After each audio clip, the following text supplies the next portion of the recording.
Welcome everybody to another week of Game Wisdom Live for the week of April 29th, 2018. Rob is unfortunately not feeling so well, so he's not going to be able to make it. So once again, you guys are just stuck with me today. Hey Indy, thanks for coming on. But it's been one of those up and down weeks for this past week. First off, in some good news, the book deal is moving forward. I got an updated contract to talk more about keeping the rights to the books. And I got really nervous because I didn't hear from them for like good 4 or 5 days. And then I got an updated contract Friday afternoon. We just need to hash out the delivery date for the finished draft, which I should be getting one final copy either tomorrow or Tuesday. And if things go accordingly, this should be what I need to finish signing the deal. And then I'll make the official announcement that I'll have a book in the works for the next few weeks. So that's only some good news. I'm going to be getting in touch with a few more library systems in May to see about working with them in September and October. And hopefully, fingers crossed, that will go through. It's just very hard to work with the libraries because they're a lot slower compared to when I speak out to game developers. And speaking of, I'm going to be doing a record cast this week with the developer behind Cook Serve Delicious.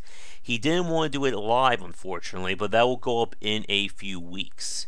Speaking of, I'm going to be having 2 podcasts up this week because the backlog is getting a little bit extreme. So I'll be posting the archive of my CCG talk with, I think, John, I forget his last name off the top of my head, but we talked about Duelists and CCG bounds, and this was back in March. And I'm also going to be posting a record cast we did discussing the differences between 2D and 3D game design and how that evolution kind of came about in the mid-90s. That should be going up either Monday or Tuesday. I'm not sure if I'll have a Dissecting Design this week, but I'm going to see what I can do later tonight, or we may just do the podcast as that. Other than that, for those of you who've been tuning in, it's been very quiet on the streams lately. I'm not sure. I think everyone may be busy watching God of War and Fortnite. But I'm going to be trying something a little bit different tonight. We're going to be doing a retro game for Sunday night and see if there's any interest in continuing that trend. And for tonight's stream, I'm going to be playing Out of This World. This is the classic 2D platform adventure game from, that was like early to mid-90s. And if there's a lot of interest, we may try and do like one each Sunday night. And hey Getter, I saw you come on. How are you doing this week? But while I'm waiting for responses there, it's been a very interesting week in terms of video game related news. Nintendo, of course, reported having a massive success for Nintendo Switch, selling, I believe, just over, 17 million systems in over a year, which is certainly very impressive for them. They've also announced that they will have, their president is going to be stepping down, and someone else is going to be taking the reins. Let's see if I can find that news piece here. Oh, while I'm looking at that, another bit of Nintendo news. Breath of the Wild has been reported to be the best-selling best-selling Zelda game of all time. And that is certainly impressive considering all the work they've done. Let's see. According to reports, they have sold about 10 million copies of the game that's split between the Wii U and the Nintendo Switch. So, very impressive, and I'm sure what that means is we're going to be seeing a lot more of open world design coming from the Zelda franchise in the coming years. Here it is. Let's see.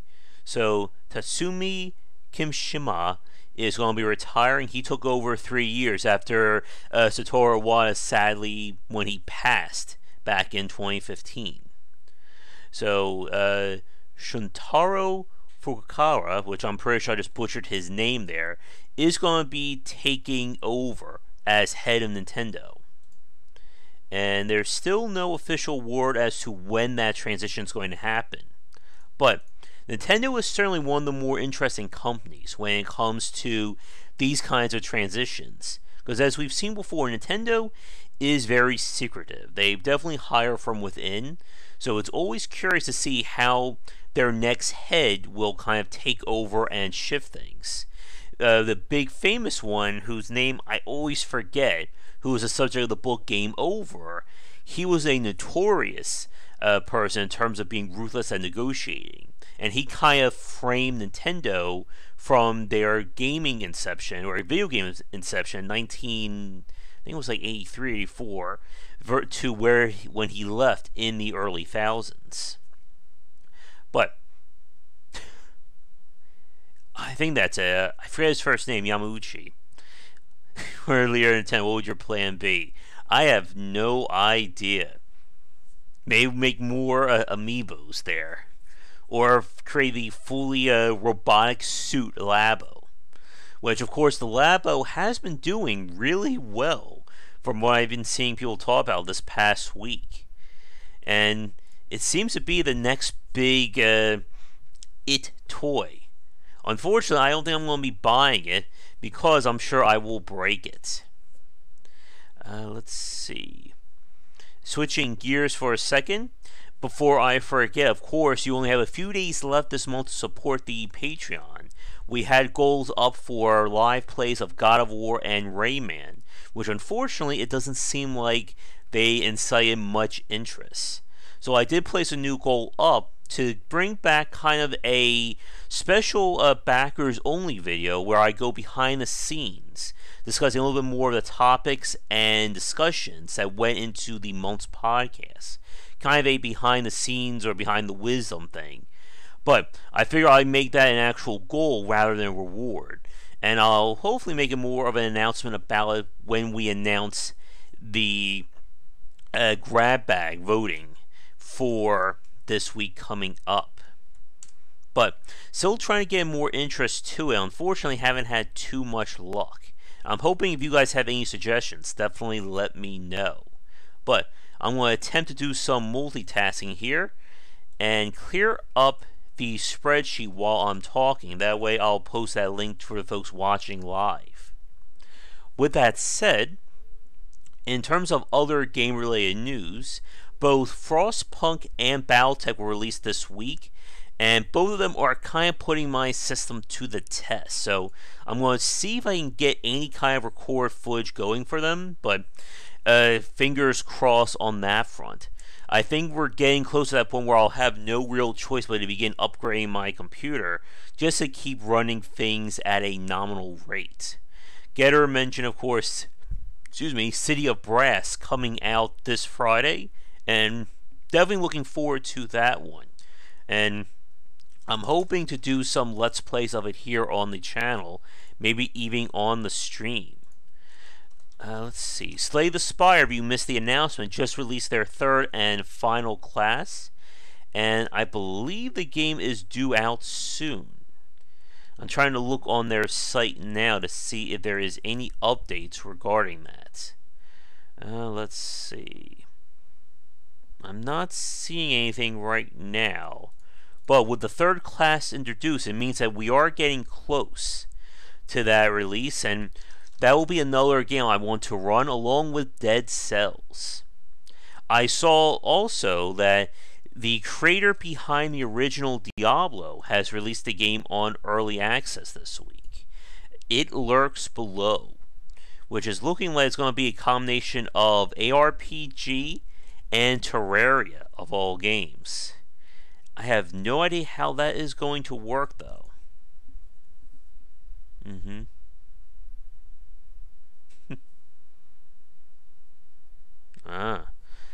With a game like Slay the Spire, any new character is a very big deal because each character adds in their own unique deck to the game.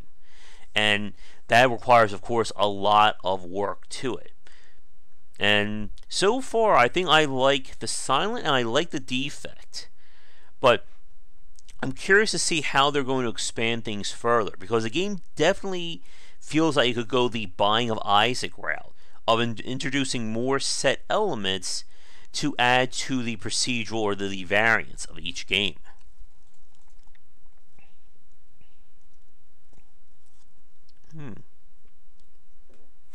Oh, there's an interesting question from Indy. How do you think video game genre stereotypes prevent or control?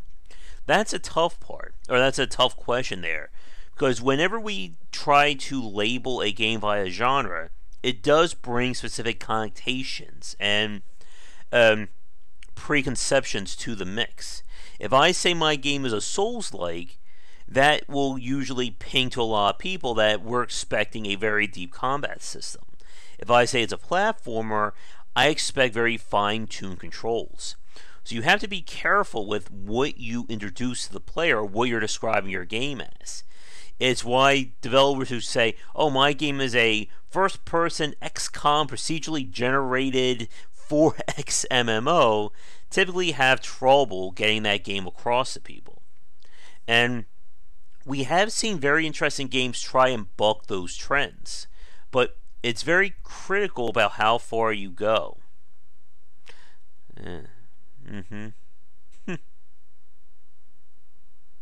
Yeah, the music industry, of course, has gone, like with any major industry, once they have their big hit or their big style, everybody tries and do it. What do you think the best thing to innovate is? I'm not sure that would be a good question, though, Wendy. That's kind of like one of those you can do anything or everything types of answers. But we see this, of course, even with the big push for Battle Royale over the last few months, with everyone trying to copy that kind of design.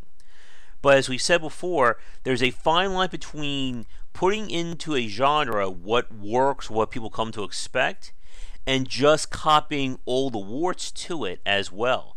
As we saw with Radical Heights, which is basically, hey, it's Battle Royale, but it's in the 80s. But it has all the same problems, even more so, than PUBG and Fortnite. And as we've said, one of the more interesting things is that you don't need to do a lot to put your own spin on a genre or a particular design. It could be as simple as having unique art style, maybe having just one new game system or mechanic, and then you can do something differently. For instance, you can see stuff like the whole DayZ mod and the Arma mods, trying to add in those new systems. And while yes, it's still that very hardcore military strategy, it doesn't take a lot to really put your own spin on it. Even Hearthstone would be an example. The original design was just simply to make a more friendly version of Magic the Gathering, Warrior CCG, and lo and behold, we have the next big franchise from Blizzard. Even referencing Diablo. The whole idea behind Diablo was to make a more action-paced RPG, and ergo, we combine action and RPG. We have the RPG genre, and now we have a genre that I've spent probably over 1,000 hours playing at this point. Yep. Yep, and solo experiences, of course, allow for a lot more control, because you're dealing with one perspective and one person. It's why we get very cinematic or very scripted single-player games, or you get something that can just be anything and everything that you want, as in roguelikes, Dwarf Fortress, stuff like that. The more players you introduce, the more wide or shallow you have to make the design to accommodate for it. But you can't really do too much like it. It's that idea of, if everybody was the hero, then who's really the hero there? It's one of the more popular elements of little narrative dissonance is from the MMO genre, where they say, you are the sole hero, the chosen one who must save the world, you and 10 million other people playing the game at the same time. Exactly. Like right now, what we've seen from the Battle Royale genre, it's not really about deep gameplay. It's about how do we get 100 people just keep playing the game over and over again. Because that genre is probably even more community or multiplayer required than even games like Left 4 Dead. I mean, we were having trouble getting 8 people to play Left 4 Dead, let alone 99 other people. And if people stop playing a Battle Royale game, they're not going to last that long. It'll probably be even a quicker die than the MMO genre, which at least you can pull people in just for the story or for the general atmosphere to begin with. Replayability can be, I think, for a lot of people, as we've said, when it comes to randomization, it can be seen as a crutch. That as long as we just let you keep replaying the game over and over again, it's going to be good. But it takes a lot of work to make a game that people want to keep coming back to. Like, for those of you who watched me play 1001 Spikes the other night, that game, is built on you replaying levels until you get the right guy through it, and then you're going to beat it. But you're going to be dying a lot in the process. Or even games like roguelikes where they force you to die because you have to build the persistence up first. And that's not good replayability either. And games like The Binding of Isaac, Slay the Spire, or even what we're hoping for with Dead Cells and City of Brass, you have to make not only each run be different, but it also has to be interesting. It has to be variant, or there has to be variance there. Yeah, disposability is another big part, as we've talked about, and not just when it comes to game design, but game preservation as well. Why should I care about your Battle Royale game when there's 5 other ones on the market? Why should someone want to replay Super Mario World when they can play Super Mario 3D World? Or StarCraft to StarCraft 2, or hell, pick a Diablo game. And it's very hard to convince people otherwise that there is value beyond just the initial play, or beyond just playing it at its time of release. There are a lot of people out there who they view classic games as being antiquated. It's that idea of, why should I care about a car from 1970 when I can buy the latest top-of-the-line model?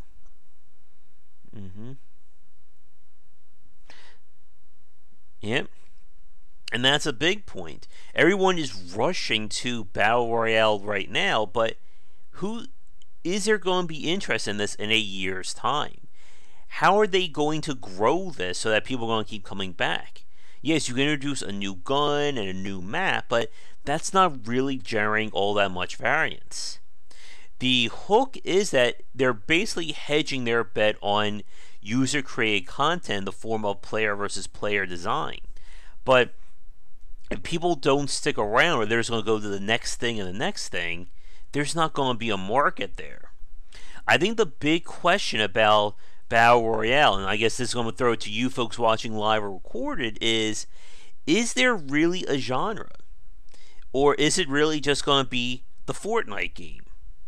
Just like MMOs kind of became World of Warcraft for a good 4 or 5 years. But at the same time, losing is not fun. So you have to do something there. I haven't played it yet, Salvador.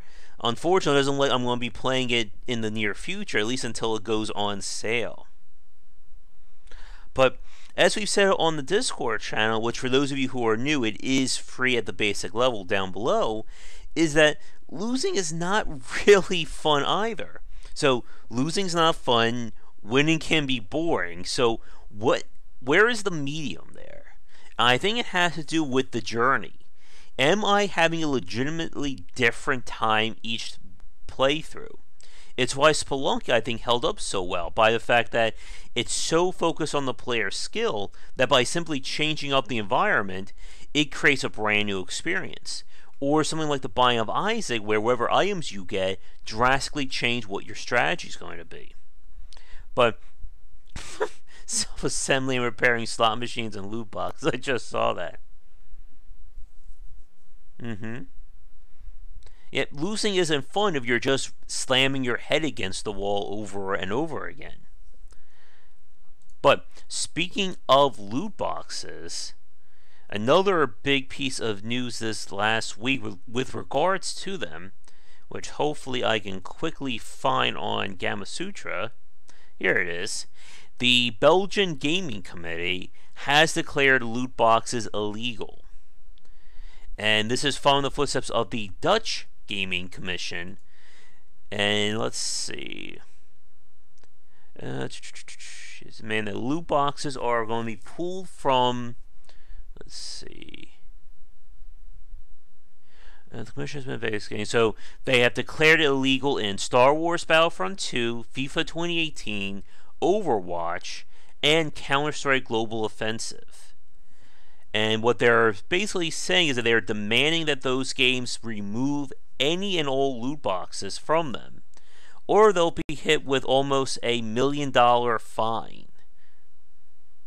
And yeah, it's looking like things are certainly moving in a very quick and aggressive stance. I know there are people who are not too happy about this, especially in who are making those games. But I think this could, at least if things keep going forward, this could certainly be a strong tide turning with regards to loot boxes and their design. And again, the problem isn't with the overall concept of loot boxes, it's with their implementation, what they mean for monetization. The whole point of the original idea of a loot box is a little reward or a little bit of random prize at the end of it. But when you tie your progress and your monetization scheme to it, it takes a far darker turn. And as Getter just mentioned, Soldak, the makers behind the very niche but still very popular ARPG series like Din's Curse, my personal favorite, Drox Operative, they announced there is a brand new game coming. Let's see. Steven sent me the email 10 days ago or 11 days ago. Here it is. Din's Legacy is going to be worked on. He's planning on releasing it in the fourth quarter of 2018. However, he could also consider it when it's done. I am really rooting for Steven and Soldak to get their big win. For those of you who don't know what we're talking about, Soldak Entertainment is kind of like the little secret of the ARPG genre. They have made some of the most compelling and mechanic heavy games of the franchise, which most of you probably have never played or heard of, but they are some of the roughest ones to play as well. They're not that good to look at.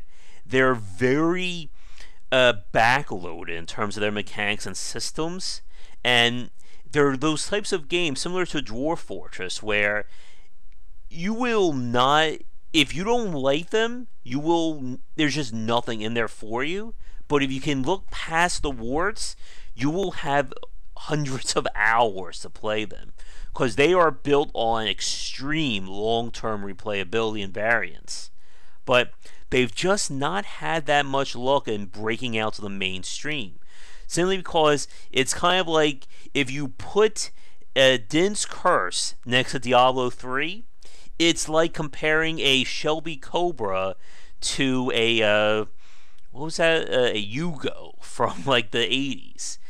And it's just very hard for people to look past those faults. And it looks like, again, with his games, it's all going to come down to the polish and refinement. And I'm hoping that he learns from it. You love a Hugo? Let's see. And speaking, I guess as a rhyme there, Hugo asks, mainly the race monetize for your play games, but do you see a future with more premium mobile games? That is a very tough question, and I wish I could buzz Ramin and ask him about it.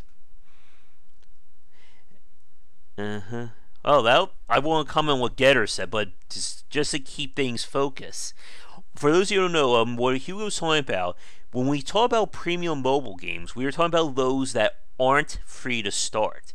Whether it's something like Monument Valley, which has like a $2.99, we've seen $4.99s. Square Enix and Nintendo tried again at the $9.99 block, but that didn't work.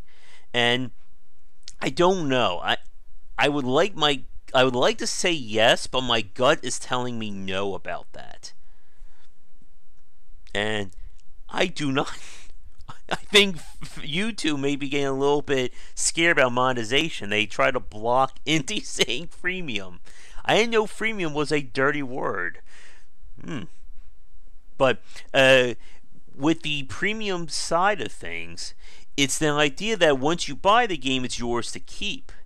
But I think that market has been tainted too much at this point.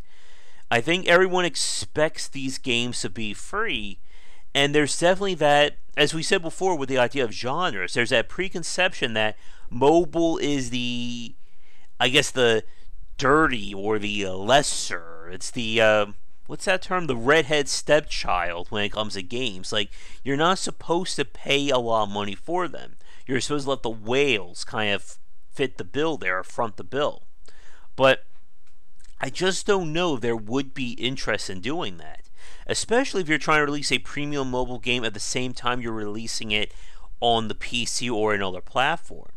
Because then you have people saying, well, why are they spending $2.99 when I'm being charged $7.99 or stuff like that?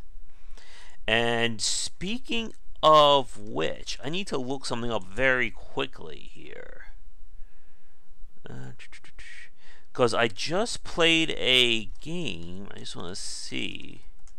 Is this right? Steampunk Tower. Huh. So is that the first or the second one? So I just played a game called Steampunk Tower 2 for Steam. And it looked like it was very mobile design from the get-go. And the first game is apparently on iOS and on Android. I don't know if they released the second one, but that's another really interesting case there about trying to, retrofit a game and bring it to another platform, one that isn't designed around those same preconceptions. Why do you think different consoles have different prices? Do you mean from a game point of view, or do you mean from a hardware, like the PS4 was $400, Microsoft was like $450, and Nintendo Switch was $350, stuff like that? But while I'm waiting for a response, going back to what Getter was saying regarding Din's, I forgot the name of the game, Din's Legacy, there we go. He said about bringing in the Asura developers. That would be an interesting case. We don't really see that kind of work done in terms of developers kind of helping out other ones. There's probably a whole discussion, a philosophical debate right there on that very topic. But Asura is definitely a really great example of having that variance in terms of the procedurally generated skill tree, which once again is built on hard-coded values. But one other point regarding mobile that I want to bring up, if you missed the announcement, there is a new Harry Potter game that was for release. Let's see if it's pulling up here. Here it is. Harry Potter Hogwarts Mystery. Which, of course, just like with the MMO genre, is going to be the whole idea of you're going to be a wizard in the Harry Potter universe. And they've already reported extreme usage of monetization there. And they said that there's a in-app purchase or a pay or wait timer right at the get-go of an 8-hour wait.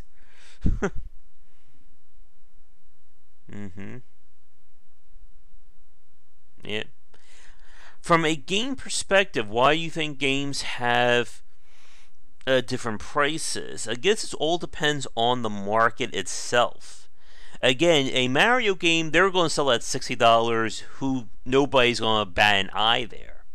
But depending upon how old the game is and what the platform is known for, they may try to introduce a lower price point just to get their foot in the door.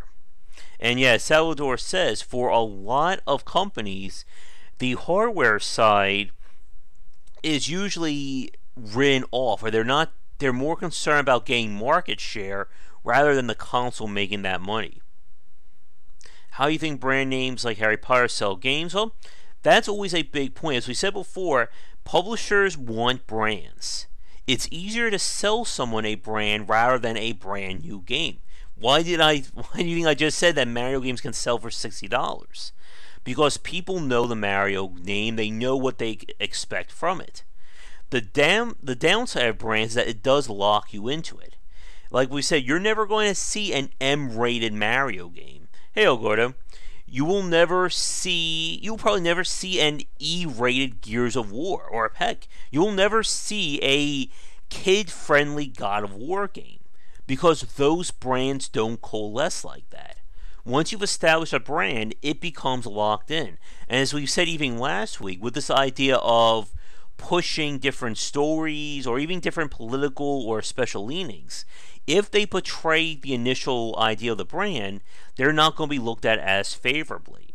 We use the example of something like people complain why there isn't a female Mario. There's never going to be a female Mario character, or I'm sorry, making a female be the main character of Mario brand, because that betrays that initial brand. You can have someone else do that. Oh, and of course, Getter brought up the crazy exception, Kingdom Hearts, wherein Kingdom Hearts is just a hodgepodge of brands transforming, or Ultron combining into one mega brand. And I'm sure if they would allow it, maybe Kingdom Hearts 4 will introduce the Marvel line of things. Or hell, maybe they'll throw Gravity Falls in and just wreck the internet by having Sora, Mickey Mouse, and Tron battling with Grunkle Stan. Oh god, I just gave Square Enix and Disney an idea, folks. I'm sorry about that. But brands themselves, the reason why they're popular, again, is that they are safe bets. You can kind of get a rough idea of who's going to buy your game. If I know 800,000 people enjoy Harry Potter, which, of course, there's probably a lot more than that, then I can reasonably assume that even a small fraction, or maybe 50% of them, are going to buy the next game sight unseen, or the next movie, or the book, or whatever spin-offs I'm sure they have planned. But if I want to, say, make a brand new game, I have nowhere to go with that. I can reasonably assume, based on genre, like let's say I know X amount of people play Dwarf Fortress. Well, that gives me a rough idea if I want to build my own Dwarf Fortress game. Yep, that is true. But they already own Marvel, right? Disney already bought them out. Alright, so it'll be Sora, Tron, Grunkle Stan, fighting aliens with Woody and the Incredibles. Did they buy Studio Ghibli? Oh god.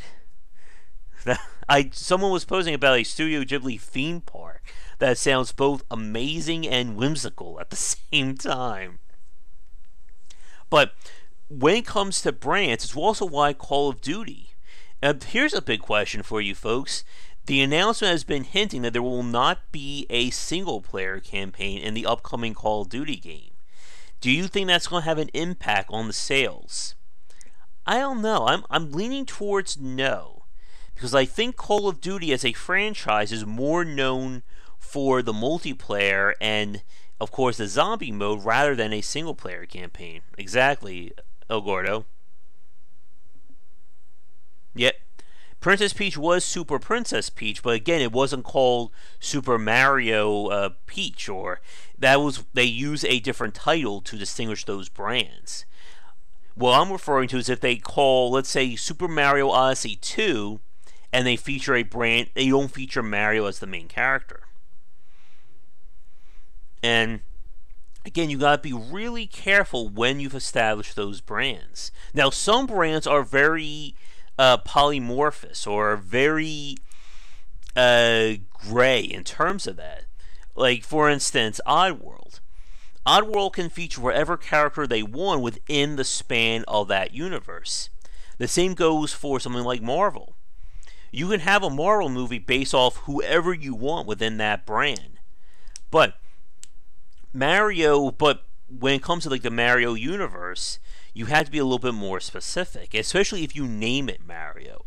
As a good example, Shin Megami Tensei has featured multiple spin-offs and side stories within that brand, Persona being the most famous one.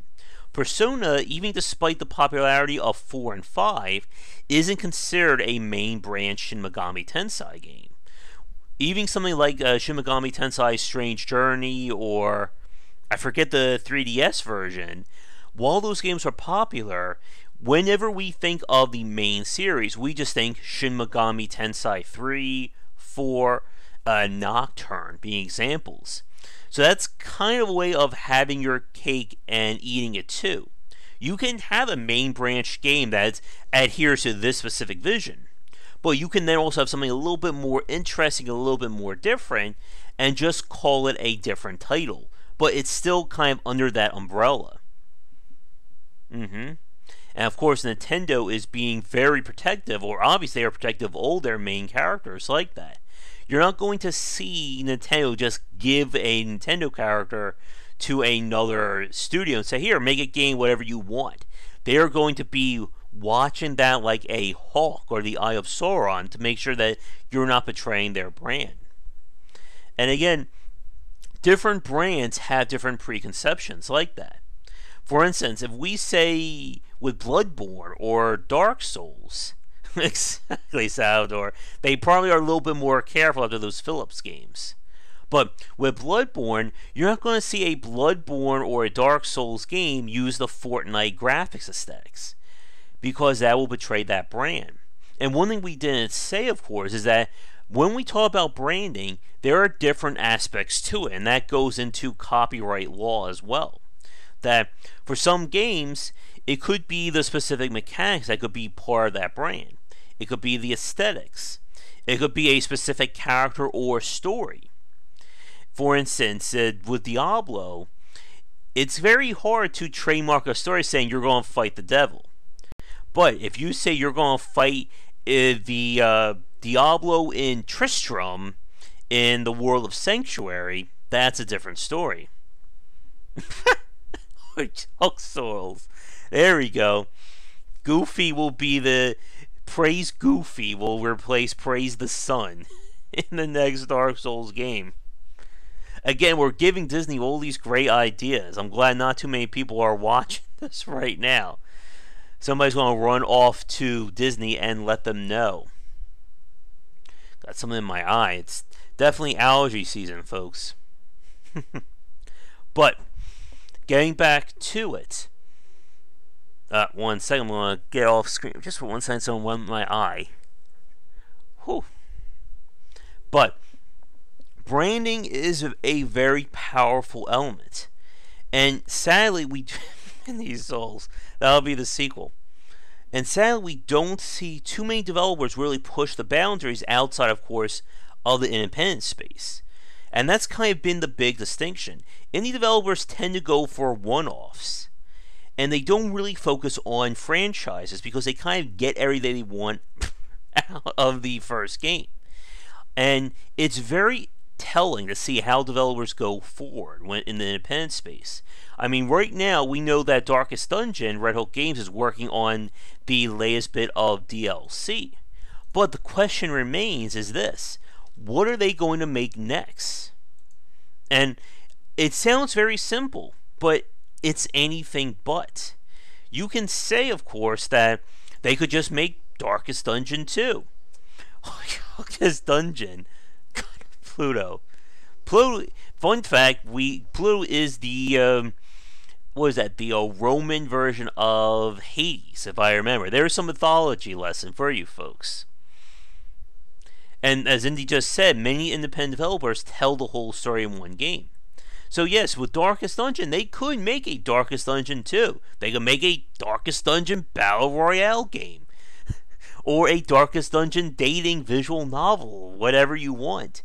But the point is that for a lot of developers, the passion is so much focused on one game that by the time you're done with it, it's like, I never want to see these characters or type games again. The same goes for Shovel Knight. Yacht Club Games have been working on the Shovel Knight brand for how long has it been at this point? The original game came out in 2014, so they had to do a Kickstarter at least a year or two before that. So they have been working on the same brand, the same IP for at least 6 years, if not more than that.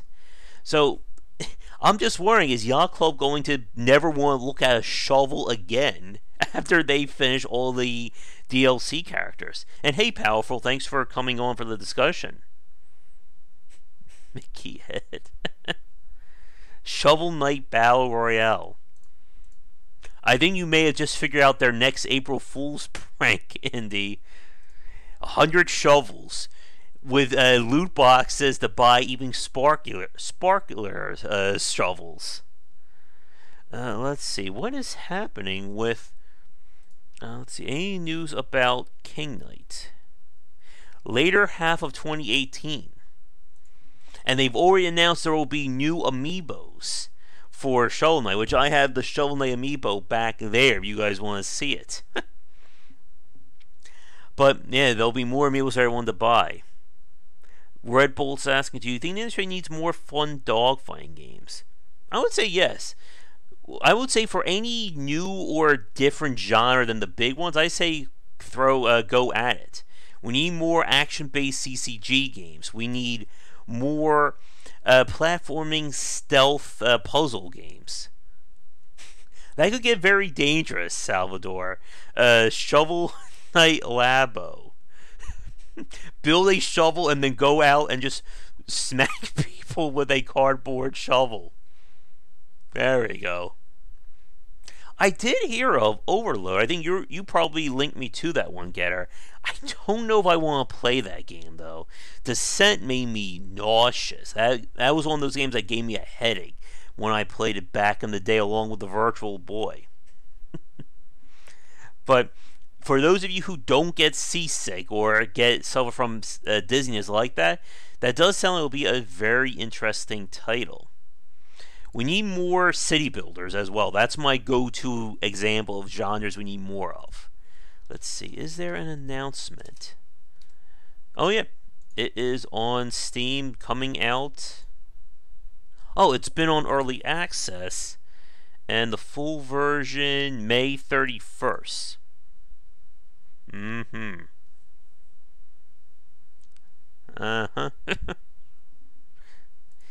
Speaking of, isn't Elgora, you linked me to Dusk Episode 3. Is Episode 3 almost done? Or is it still due for later? Wow, is it still due for later this year? This is another reason why I miss Rob. He can help take some of the talking off. Now when it's done.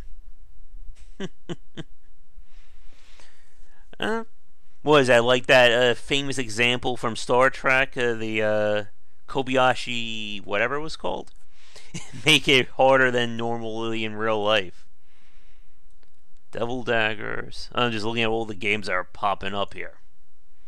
But when it comes to, I guess, one more thing about patch change of the sword. Nice.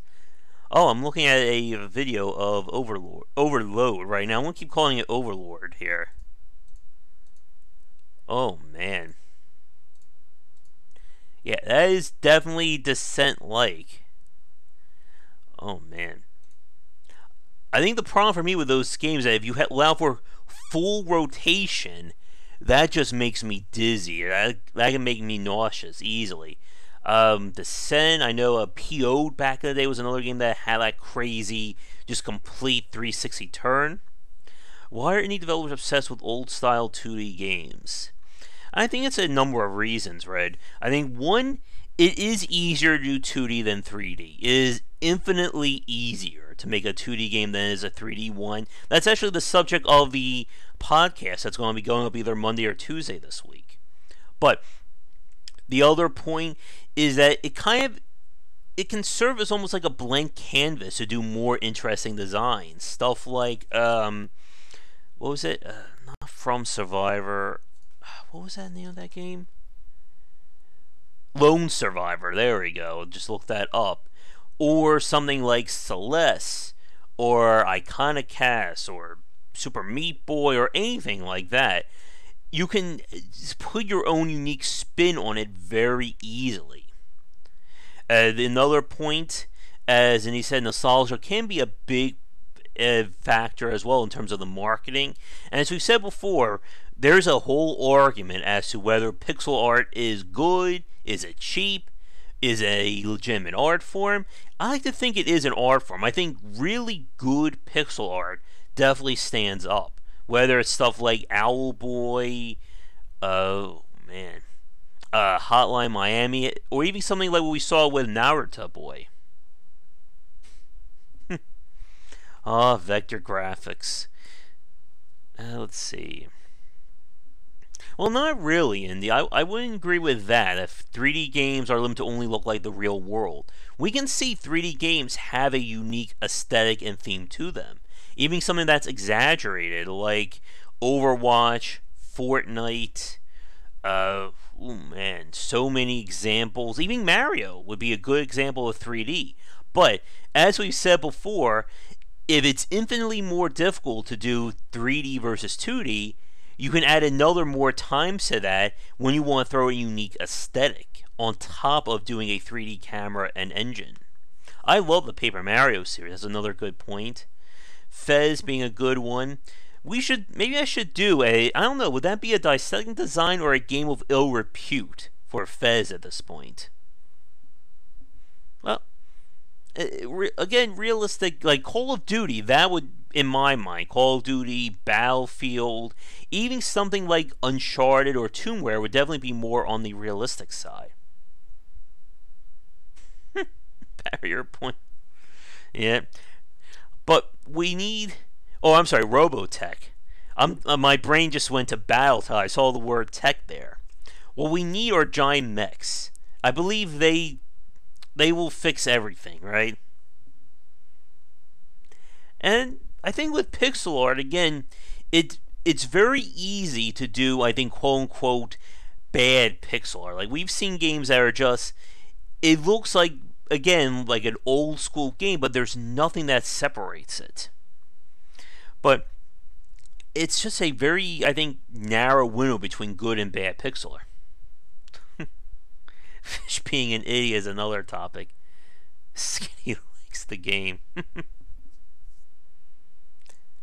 But anything else for branding? How are we doing time-wise?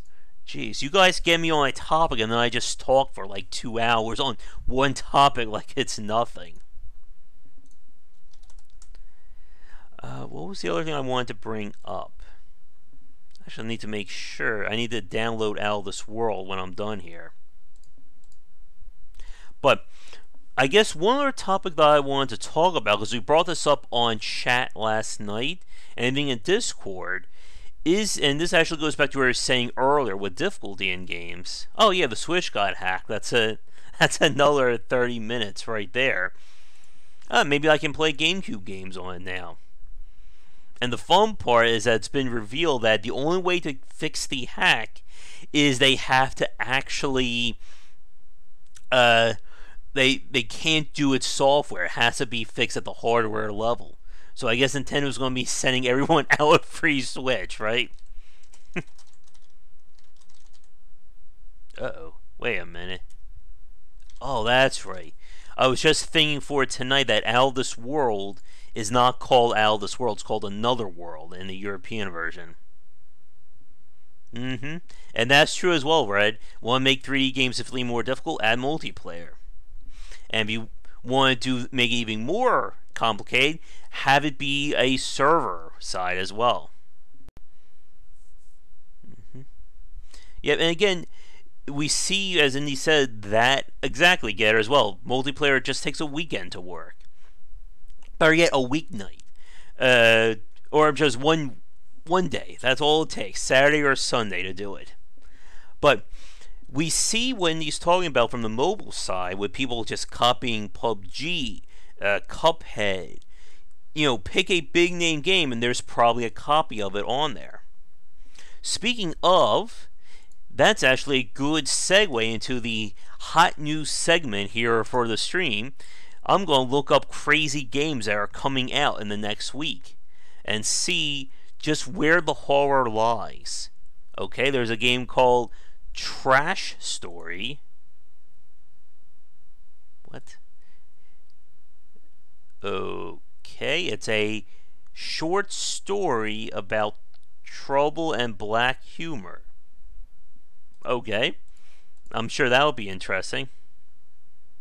Yep, exactly, Elgar. They have a official version, so that's going to hurt those games. What the hell? There's a game called Primrogue, which may actually look okay. And that's what we're talking about. So many games are just caught either trying to copy style or just confuse the market that it's hard to spot the good from the bad.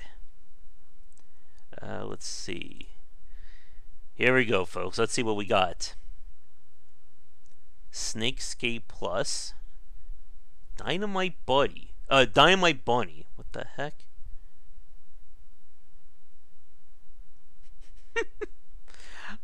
I don't know what I'm looking at here, folks. Looks like a... I can't tell if that's a legitimate game or not. That's always a good sign. Let's see. The Battle for the Hut. Fairy Escape. There's some more visual novel games. Muffled Warfare? Oh, good. A game called Locker Up the Trump Supremacy. I'm sure that's going to do really well. Porn parodies, yep. Let's see. I'm not seeing anything like other than that Trump game. Nothing crazy right now. Maybe that's a good sign. Neon Brood. Okay. Monster Prom. Which I think that may be legitimate because I heard they may be adding something in. Game called Go Guess. I like that game we looked at like 2 weeks ago. It was like, what are you, stupid? That's how you sell your game right there.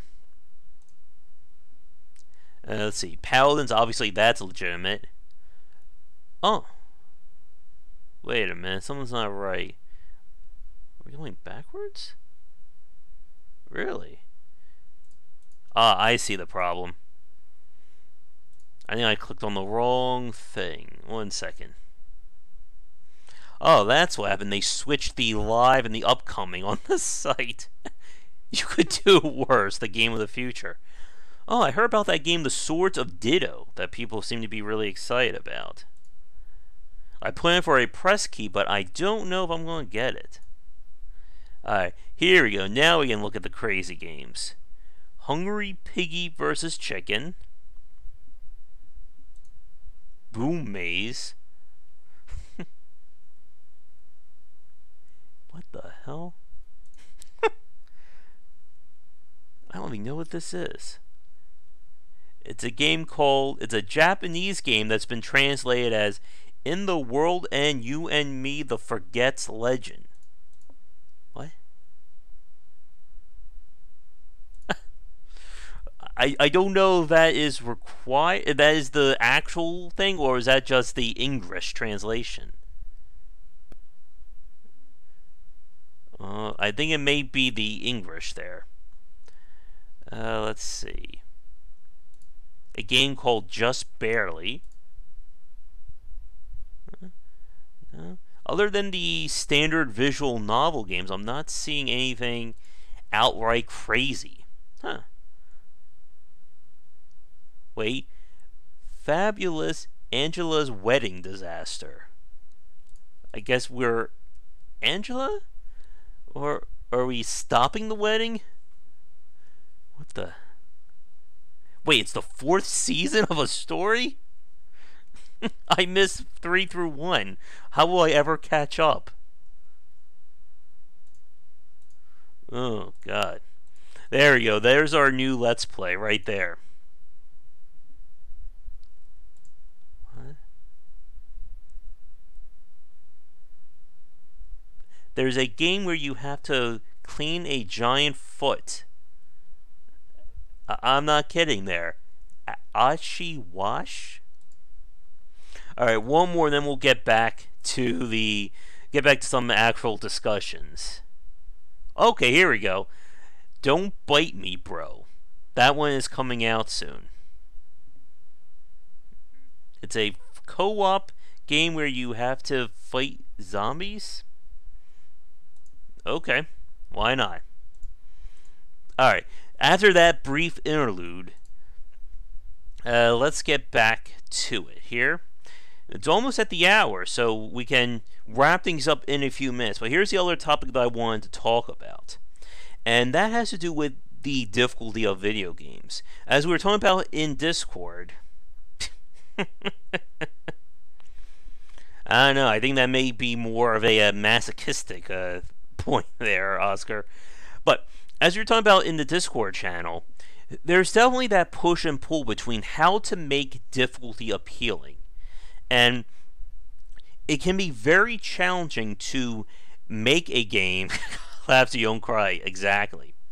To make a game that is on the hard side, but people still won't come back and play it. Yep, perfect, Salvador. That a hard game by itself, it doesn't necessarily make it a good game. I know we've talked about this many times before, but I want to focus for the next few minutes on the topic of cheap games. And we'll only keep this maybe like 10-15 minutes, so this won't be too long of a discussion because my voice is starting to die on me here. But for those of you watching live or recorded, when do you feel a game goes on the cheap side? When it just feels like there's just no point in really playing the game anymore. Like for me, I find it cheap when you can't really play it at in the solitary playthrough. When the only way to beat the game is you basically have to learn the tricks the developer has thrown in, whether it's hiding attacks or traps. Yep. Moments of no respect for time. When it just feels like I'm not able to beat the game, legitimately. I have to do something that isn't really about playing the game. That's face. Yeah, that's true, Oscar. Someone should mention pizza or food. It's too bad we can't do the Cook Serve Delicious podcast live. Because that could just be an hour of people just naming food. And then I'll get hungry, and then I should just bring a snack with me for that chat. But when it comes to making a game feel cheap, it's when I think like the developer just pushes things too far out of the normal gameplay. Yep. And that's another good point there, Getter, where it's like, yes, there's 100 different characters and builds and strategies, but only 3 will get you through the game. Or when they change the gameplay to push it against the player. Like, for instance, like with FTL, when you throw in the final boss, that is completely different from any other encounter. Or when you play games where it's like, yes, you can use these strategies, but guess what? This boss is now immune to all of them.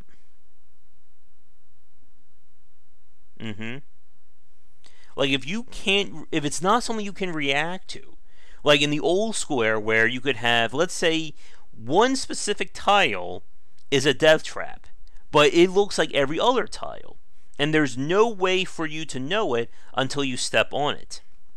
There's a famous scene from Robot Chicken where they did like a game show spoof called, I think it was like The Cave of Memory or something like that.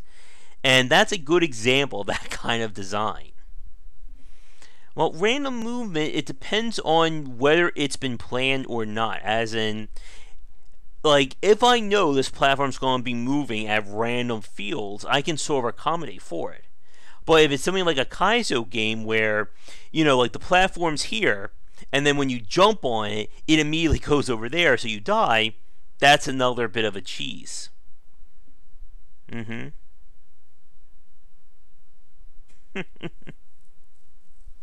Yeah. Instant kill attacks can definitely be up there when there's just no real way to avoid until you know about it.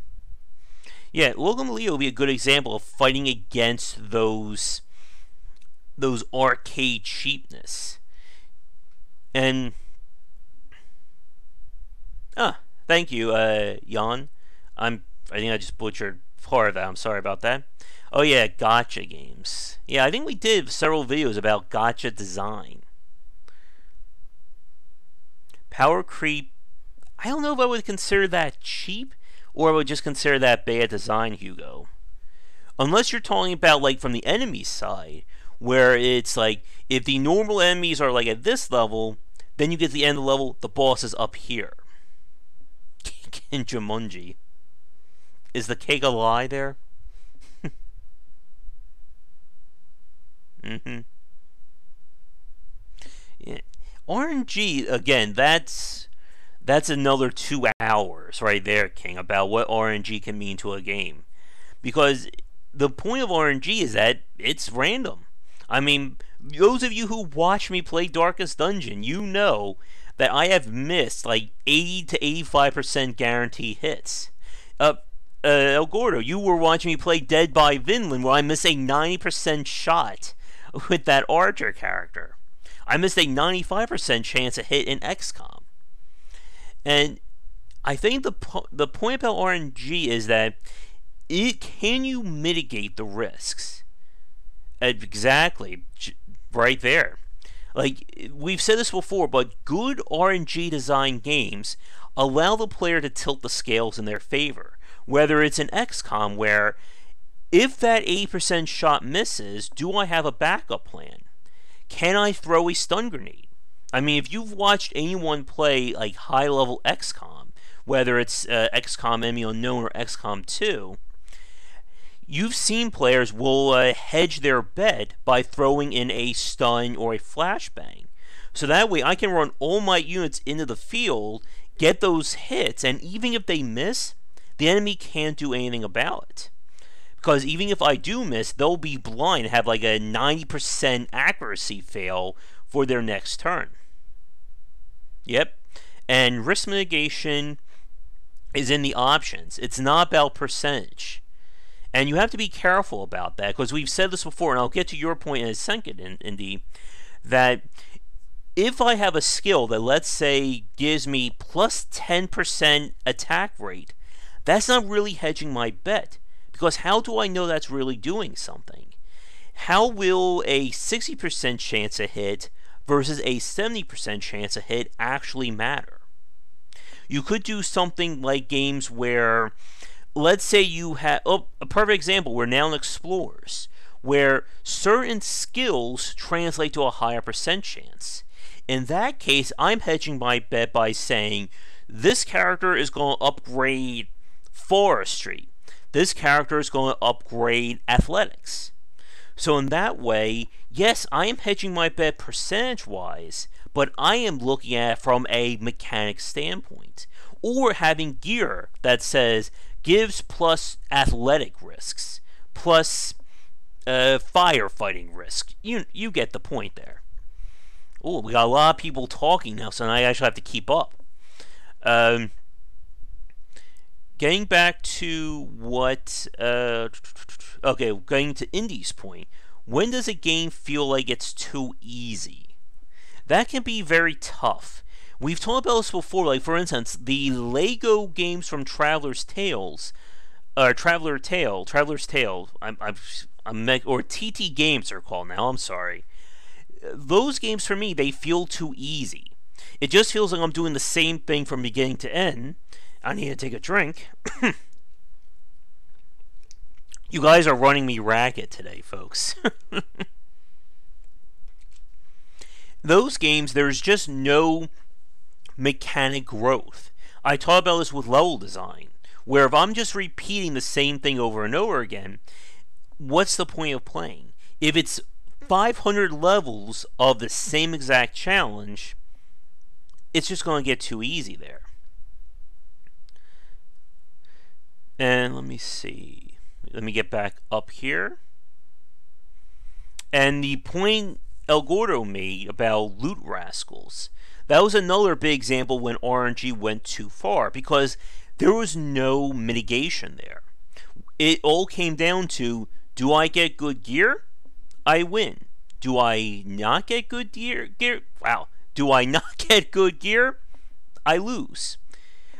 Going back to the Binding of Isaac, I can mitigate a lot of the RNG, whether it's by my own skill, rather how well I'm good at moving around and shooting enemies, or by manipulating the RNG.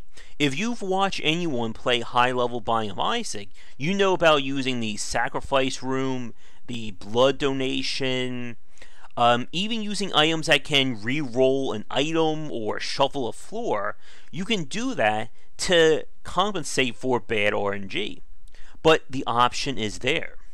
Spelunky is another good example. So much of the RNG is built in the level design, but it's the player's skill that matters. So no matter what you throw at the player, if they're good enough, they're going to conquer it.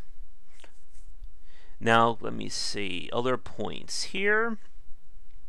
Slay the Spire. Slay the Spire definitely straddles that line from what I've seen, El Gordo. Because there's so many cards in that game that it allows for a huge variance of strategies. Like, I'll give you an example. I'll get to your question in a second, Jan. Or Jan, I'm not sure how you want me to pronounce that. In the game that I just won, like the playthrough of Slay the Spire I beat the game with, I used a combination of the Ironclad's demon form that basically it gives me 3 strength per turn. And what I did was I combined that with cards that are boosted by strength. So I basically just went Super Saiyan for the last part of Slay the Spire. And what happened was, normally my cards will do 15, 20 points of damage. They were doing 75 to 132 points of damage. And the point there was, while all the options are fixed in terms of their cards, there's just so many and so many different possible strategies that it creates that high degree of variance. And they're not just stat-based. That's a big point. As, let me see, who said that earlier? I think it was Getter. Was it Getter? Yeah, about risk mitigation being about options and results. That what happened was, you can have all these different game-changing options. It's not just a card that does more damage or has a lower cost. And yeah, I typically focus on video games. I don't have the setup to do board games and stuff like that. But we do video games, we do design discussions, we have podcast interviews with developers and stuff like that. If that kind of stuff interests you. Excuse me. But let me scroll back up and see what else people were talking about. Yeah, like, gear in a Metroidvania game is definitely more about design rather than risk mitigation. It's more built about the progression curve, and Metroidvania is another topic. Wow, my voice is dying from all this talking.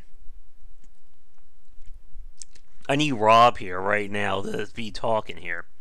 But yeah, we're over now. We're in, I think, the fact that my voice is starting to cut out may be a good sign to wrap things up for this week. I'm trying to think if there's anything else regarding cheap gameplay. But one of my favorite parts is when basically developers introduce rule breaks for the enemies, such as enemies are immune to certain skills and there's nothing you can do about it. Or one of my favorites was in Dead Rising, where they strip you of all your weapons and they force you to use like the hand-to-hand mechanic for the final boss. I think that was in Dead Rising 1 or Dead Rising 2. The point is, if you basically just throw away game mechanics and force a player down a specific path, that can be viewed as being cheap. It's a different story than something like in Mega Man, where the bosses are weak to specific attacks. Yeah. And again, I want to talk about Metroidvanias, but my voice is telling me don't, because I'm sure I will lose it if we start getting on that topic. But it's important to know how far you can stretch a mechanic or a system, one second, without breaking it. If I say, for instance, here's a good example. Someone could make a lesser XCOM game, wherein I cannot have reaction fire, but the enemy has it. Or, heck, here's a good example. A lot of people complain about in XCOM and XCOM 2 about how you activate the pods of enemies, and then they automatically get a free reaction move.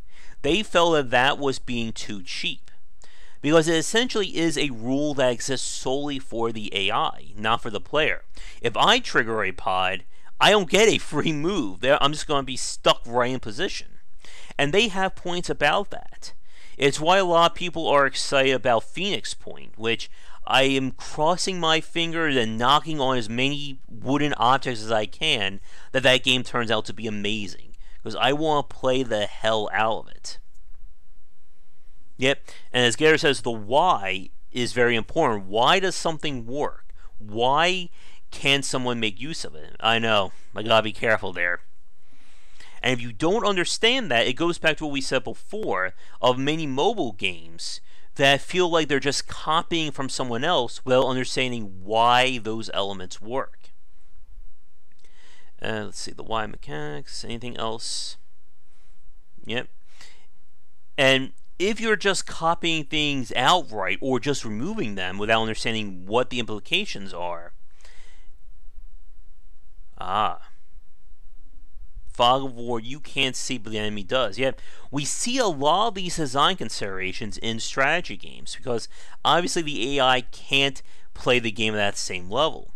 But how far do you go before it's just stacking the deck? For instance, in Civilization, is it considered cheap when you give the AI, let's say, 5 times the resources and start them out with a fully functioning city? Or is it just compensating for the fact that the player is supposed to be smart, or be smarter than the AI? It's just very hard to do that right. Because many video games, whenever you have player versus the AI, it's usually an asymmetrical point of view, or an asymmetrical balance. Because you can't have it be one-to-one without designing, a Skynet, or, human, or, educating or learning AI. But unless there are any other last-minute points, I think I want to wrap things up for now. We had quite a bit of discussion. Yep. Yeah, exactly. That's also why Battle Royale and multiplayer games are being so popular. That it allows for human versus human interaction versus anything else.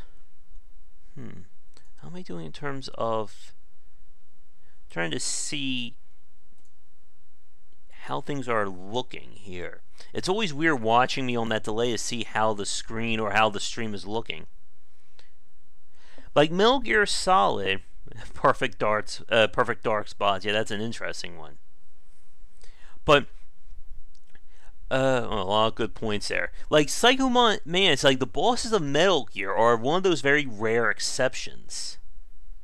That it feels like each boss is uniquely designed around a specific gimmick or a specific mechanic, and then it's up to the player to figure it out.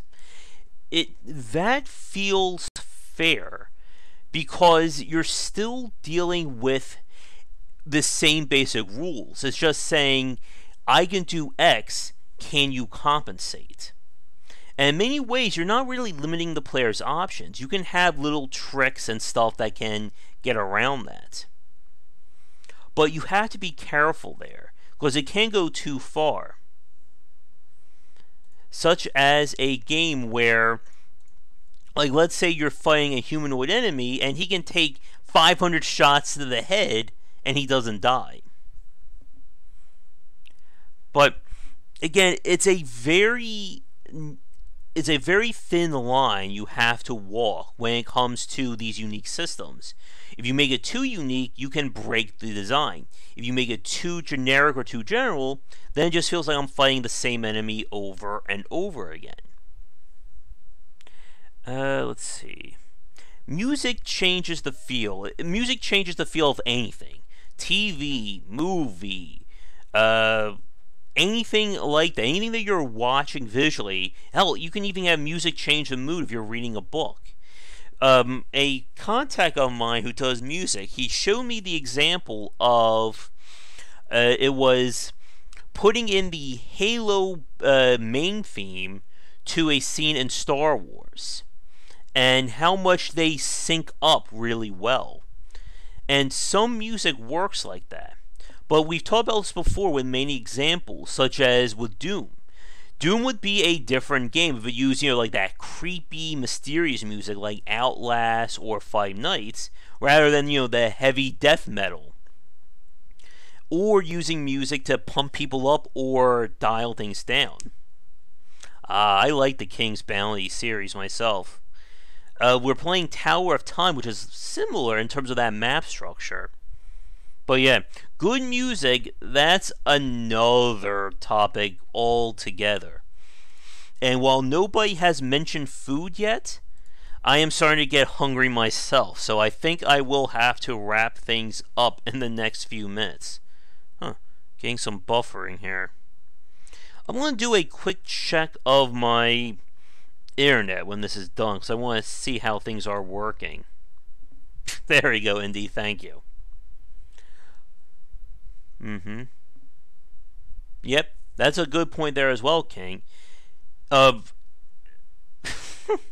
what I also ran into with Let It Die, wherein if you hit an enemy, it basically causes hit confirm, and then you can be forced, you're going to take the full hit combo. But let's say you're fighting a higher level enemy, if he hits you one time, there's no way to react, you're just dead immediately from it. There we go. Can I eat a whole burger in speed run a burger or competitive eat? We could turn it into like man versus food and just go from there. But let's wrap things up for this burger. I know there are some YouTubers that just do food reviews. Let me make that the next Patreon goal. That will work, right? People don't want to watch God of War. They want to watch someone review a pizza. But let's wrap things up for this week. I thank all the new folks for coming on. I hope you enjoyed things. If you'd like to talk about game design and industry topics, you'll find the link to our Discord channel down below. And it is free at the basic level, with additional features and rewards for anyone who donates to the Patreon. Speaking of which, if you like our design talks to be ad-free, be sure to check out patreon.com/gwbicer, which the VIP tier gets you all of our podcasts that come out ad-free and early. Coming up tonight, like I said, I'll be doing a play of Out of This World or Another World. That'll be around 10 Eastern. There'll be the podcast going up this week will be my discussion on 2D and 3D game design, as well as our talk about CCG design, which actually does lead into tabletop. We do, when we have developers on, we have talked about tabletop design. We talked with John Brieger about it. We've talked about that game, The Candidate. Even when I had Sandy Peterson on, we talked about tabletop gameplay there. But I think that's all the announcements that I have. The recorded one will be up Friday, and then the actual audio cast will probably be Monday or Tuesday. Hopefully I'll have that announcement later this week about the book deal going through. I'll let everybody know. And before I forget, one second, this next week's Saturday Night Grab Bag voting is now open. There is the link to the spreadsheet, so be sure to vote for whatever games you like me to play for next Saturday.